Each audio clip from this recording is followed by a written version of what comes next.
A gold snuff box slides into a velvet bag. A royal household check follows. When the Queen visited your home, things went missing, but instead of a scandal, the palace sent a check. That is the contradiction. A queen surrounded by palaces, jewels, and inherited wealth, yet repeatedly linked in memoirs, diaries, and later biographies to missing small valuables. A piece of porcelain, a miniature, an antique admired too intensely in a drawing room or carried away from a London shop before the bill had been settled. The accounts do not give us courtroom proof. There is no arrest, confession, or queen caught on film. What they describe is quieter, a cleanup routine. After Queen Mary left, aides and ladies-in-waiting reportedly followed the trail, identify the object, smooth over the embarrassment, arrange payment or compensation before gossip became public scandal. So the question is whether the people around her built a system to make that habit disappear. The check is not the punchline, it is the clue. Around Queen Mary, the same people keep appearing in the accounts. A host notices a small heirloom is gone, an antique dealer cannot accuse a queen across the counter, a lady-in-waiting understands what has happened, a household official makes embarrassment vanish. This is the map, not a ledger stamped by the palace, not a proven criminal conspiracy. What memoirs, diaries, and later biographies describe is looser and more believable. An informal practice carried out by people who knew the rules of rank. For an aristocratic host, silence preserved access and avoided humiliation. For a dealer, delayed payment was better than public confrontation with royalty. For palace staff, the priority was dignity. Identify the object, settle the account, protect the queen, keep the surface polished. The evidence is not one smoking gun. It is a repeated sequence: admiration, possession, follow-up, payment, silence. To understand why that chain formed around her, we have to look more closely at Queen Mary herself. The woman remembered in public as disciplined, dutiful, almost severe, and in private as someone who could not always leave beautiful things behind. To understand why that chain formed, strip away the crown and look at Mary before she became Queen Mary. She was born Princess Victoria Mary of Teck in 1867, close enough to the British royal family to belong inside its orbit, but not secure enough to take that world for granted. Her father, the Duke of Teck, had royal blood but little money. Her mother was a granddaughter of George III. The family had rank, connections, invitations, and debts. That combination mattered. In Mary's world, status meant an open house, paid servants, court clothes, wedding gifts, silver on the table, and the confidence that no one would see the bills underneath. The Tecks lost that confidence. By the early 1880s, their finances had become embarrassing enough that the family left Britain and lived in Florence from 1883 to 1885, away from creditors and the center of royal society. This was not poverty. Mary was not starving, but for a young woman raised to understand rank as performance, exile was a public demotion in polite clothes. When Mary returned to Britain, her life moved in the opposite direction. She became engaged first to Prince Albert Victor, who died before the marriage, and then married his brother, the future George V. By 1910, she was queen consort. Later, she would be grandmother to Elizabeth II. Publicly, she became almost a monument to royal discipline, upright posture, heavy jewels, strict manners, exacting standards, a woman who understood that monarchy survived through order. Privately, biographers and historians have often seen something more anxious in her relationship with things. Objects gave permanence. Porcelain, miniatures, snuff boxes, jewels, furniture, family relics. These were proof that a dynasty had roots, memory, and weight. That link between early insecurity and later collecting is interpretation, not diagnosis, and not a complete explanation. Plenty of people endure financial embarrassment without developing Mary's habits. But it helps explain why the objects in this story were never just objects to her. They were pieces of stability. And once Mary had power, access, and royal houses to fill, that hunger for preservation began to look less like private taste and more like an institutional project. Here, the story gets harder because Mary was not only taking things into private possession, she was also building, repairing, and preserving a royal world that really had been scattered.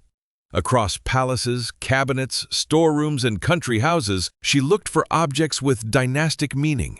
Enamel boxes, miniatures, porcelain, old jewels, furniture with royal provenance, anything that could reconnect the modern House of Windsor to older lines of kings and queens. She helped recover objects that had drifted away from royal hands. She cared about labels, origins, family links, and display. In that sense, some of her collecting was not scandal, it was preservation work. But preservation and obsession can sit close together. Too close. Imagine an Edwardian drawing room after dinner. The Queen pauses beside a cabinet, studies a small gold box, and says how beautiful it is. In ordinary conversation, that might be harmless admiration. In this room, it is not ordinary. The person speaking is the Queen. The person listening is a host whose status depends in part on remaining close to the crown. What does the host do? Say thank you and close the cabinet? Offer the object as a gift? Pretend not to understand? Refuse politely and risk seeming ungenerous to the sovereign? That is the gray zone at the center of this story. Not every gift was forced. Not every object Mary acquired was improper. But in the social physics of aristocratic Britain, a royal compliment could carry weight beyond the words themselves. A wish could become an obligation. An obligation could become a gift. And if the object left with her, the etiquette that made refusal difficult also made accusation almost impossible. Once you see that chain, the next pattern makes sense. Before the Queen arrived, some hosts began changing the room. Before the Queen arrived, some hosts began changing the room. Not with public warnings, not with confrontation, with drawers. The country house visit was supposed to be a ritual of honor. Servants lined up, bedrooms prepared, silver polished, the best porcelain placed where it could be admired. But in diaries, memoirs, and later interviews gathered by Queen Mary's biographer James Pope Hennessy, another ritual appears beside the official one. Small things were moved out of sight. A gold box that usually lived on a table might be put away. Porcelain figures might leave the mantelpiece. A portable family heirloom, the sort of object that could fit in a hand, a sleeve, or a bag, might disappear into a cabinet before the royal car came up the drive. That behavior matters because it is different from rumor. Rumor is what people say after dinner. Precaution is what they do before the guest arrives, and the reported behavior was specific. Hosts were not hiding entire rooms of furniture. They were not bracing for paintings to be cut from frames. The anxiety gathered around small, valuable, highly collectible objects, enamel boxes, bibelots, porcelain, antique trinkets with family memory attached to them. Exactly the kind of things Queen Mary noticed, exactly the kind of things aristocratic houses displayed as proof of taste, lineage, and intimacy with the past. These hosts were not powerless in any ordinary sense. They owned land, titles, staff, and houses built to impress monarchs. But inside Britain's elite, royal favor still mattered. A royal visit could affirm a family's status. A royal coldness could be felt for years. So the safest strategy was prevention without protest. Hide the tempting object, smile at dinner, preserve the relationship, and never force the question into daylight. If a duchess privately warned her household to put away the porcelain, then publicly received the Queen with warmth, she was protecting both an object and a social arrangement. The reported dread was practical. A butler closing a cabinet, a hostess editing her drawing room, a family heirloom removed from view because the risk had become recognizable. Once this pattern moves out of private houses and into shops, the etiquette changes. In a drawing room, silence could pass as tact. In an antique shop, an object had a price tag. And a price tag creates a trail. The price tag is why the antique shops matter. In a country house, a missing box could be absorbed into family embarrassment. In a London shop, the object belonged to a dealer. The dealer had a stock book, and the stockbook expected a sale. The accounts describe a simple household rhythm. Queen Mary would visit an antique dealer, notice a small object, perhaps admire it with the full weight of royal attention, and then the visit would end with the item no longer simply sitting in the shop. The public scene stayed elegant. No raised voice, no accusation across the counter, no shopkeeper blocking the door of a queen. Then the room changed. A lady-in-waiting or royal aide would reportedly return afterward, identify what had been taken or selected, and arrange payment. Not as a courtroom settlement, not as a signed confession, as household management. Item selected, queen leaves, aide returns, bill settled.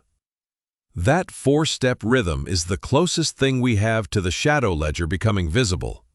Not necessarily one master book hidden in a palace drawer, but a process. Notice the loss, preserve the queen's dignity, compensate the dealer, close the loop before gossip hardened into scandal. For the dealer, this changed the calculation. Challenging Queen Mary in the moment risked offense, status, and future royal custom. Waiting for the aid meant the shop might still be paid, and the relationship remained intact. The machinery was not dramatic. Paperwork, follow-up, a remembered object, a discreet follow-up, a quiet check, and everyone behaving as if the royal visit had gone exactly as it should. Once you see that mechanism, the story widens. Payment was only one part of the bargain. The larger bargain was silence. Payment was only one part of the bargain. The larger bargain was silence. A dealer could be paid. A host could complain privately. A lady-in-waiting could smooth the gap between what happened in the room and what everyone was willing to say afterward. Nobody had to announce a cover-up. Each person in that chain was making a calculation. For an aristocratic host, accusing the queen in public would not simply mean recovering a porcelain figure or a gold box. It would mean breaking the rules of a world built on access, invitations, precedence, and royal favor. These families were powerful, but their power was tied to the crown. A royal visit raised a house's status. A public quarrel with the queen could lower it. So the complaint stayed behind doors, and the image survived. For antique dealers, the calculation was different, but just as practical. A shopkeeper who challenged Queen Mary directly risked offending not only a customer, but the most socially valuable customer in Britain. If an aide later returned with payment, the dealer got the money and kept the relationship. The loss became an invoice, not an accusation. For palace staff, the job was to absorb friction before it reached daylight. They were buffers between Queen Mary and embarrassment, between dealers and scandal, between aristocratic irritation and public knowledge. That is why the shadow ledger matters, even if it was not one neat book with every incident written in ink. It represents a social contract. The crown kept dignity, the aristocracy kept access, dealers kept business, staff kept order. The press and public saw the finished product, a disciplined queen, a ceremonial monarchy, a surface without fingerprints. The real scandal is that power could turn a personal habit into a managed cost and make everyone around it behave as if nothing had happened. That polished image did not erase the cost. It moved it off stage. That polished image did not erase the cost. It moved it off stage. On one side was Queen Mary as the public was meant to see her, upright, controlled, almost architectural in her dignity. She appears in portraits like a person made of protocol, pearls fixed in place, hands composed, expression guarded. For a monarchy that had survived war, social change, and the shrinking distance between royals and the public, that image mattered. Behind that image was maintenance work. A host who quietly put away a gold box before luncheon absorbed the discomfort. A dealer who waited for an aide to return with payment absorbed the uncertainty. A lady-in-waiting who noticed what had happened, made inquiries, or softened the conversation absorbed the embarrassment. The public image stayed clean because the awkwardness was distributed among people with less power to name it. That distribution changed the historical record. If a missing object became a gift, there was no complaint. If a bill was settled later, there was no open dispute. If a diary mentioned the risk, it stayed private for decades. What remains is not a courtroom file. It is a pattern glimpsed through memoirs, interviews, recollections, and the precautions people took before the Queen arrived. It also complicates royal collecting. Queen Mary really did preserve objects that might otherwise have scattered through sale rooms and inheritance battles. She cared about provenance, dynastic memory, and the physical language of monarchy. But the same culture that made her a curator also made refusal difficult when she admired something that belonged to someone else. The stakes are bigger than one object in one drawing room. They are about how a court can turn discomfort into paperwork, pressure into etiquette, and silence into something that looks natural.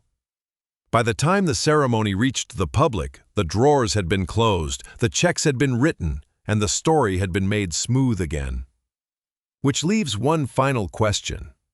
How do we judge the Queen at the center of it, and the machine that made her habit disappear? So the story ends without a confession, without a single master ledger, and without a neat legal verdict. What the strongest accounts give us is a repeated pattern. Hosts reportedly hid small valuables before Queen Mary arrived. Dealers described aides returning after her visits to settle what had been carried away or selected without ordinary payment. Biographers and memoirists preserved the awkward memory of a queen whose collecting could cross a line, and of a household trained to move quickly behind her. That does not make Queen Mary a villain in a morality play. She was a serious royal figure, a preserver of dynastic objects, and someone whose attachment to things seems to have been unusually intense. But her rank changed the consequences of her behavior. A private person might have faced accusation. A queen produced correspondence, compensation, discretion, and silence. So the shadow ledger is not a smoking gun on a table. It is the outline of a system.